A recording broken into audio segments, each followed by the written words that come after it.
काय नाही रे, माधव रोडवरचं अतिक्रमण हटवले, आज हटवले, उद्या बसली. काय बरोबर. नाही आता राहिलेलं. आणि त्या अतिक्रमणवाल्याने नुसता काय, मी तुला सांगतो, माधवा रोडच दिसतो, बिनगांबी ते माधवा रोड, ते ताराबाई रोड दिसत नाही, ज्योतिबा रोड दिसत नाही. या जायला वाटतं, लक्ष्मी टाकीपासून तर या जायला वाटत नाही. त्या गाडगे महाराज पत्रापैकी तर सगळा रस्ताच कॅप्चर. कोण काय बोलत नाही, काय नाही. त्यांचं सगळं नाकेबंदी आहे, दाखवायचं वेगळं आहे. जसं आपण तोंडाला पावडर पुसल्यावर कशी पावसात वाहून जाते, तसले कुठेही अतिक्रमण काही उपयोग नाही.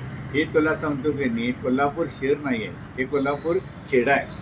बरोबर. आणि इथं काहीही शिस्त लागणार नाही, लावू शकत नाही. सगळी अडकाडकी आहे, सगळी साखळी आहे. दाखवायच्यात वेगळ्या आहे, काय जात वेगळ्या आहे. बरोबर. उगाच नुसतं पगार भागवायसाठी नाटकात पेपरला आज काल काढली की नाही, आज आणि बसलेले असते, हाय तसे असते. काही नाही, गाडी एका कोपऱ्यात लावायची आणि उभा राहायचं बघत. ते पोलीस पण विचारत नाही आणि ते पण विचारत नाही. बरोबर. कोणाला कोणाला ताळमेळ. त्यामुळे काय राहिलेलं नाही, ते वाचायला लागलेलं. माधव रोडवरचं अतिक्रमण काढली, कुठलं पण काढले तर दुसऱ्या दिवशी आणून बसतात. आज काढायचं, उद्या बसवायचं. ही बरोबर. आपल्या कोल्हापूरचं ब्रिज वाक्य आहे.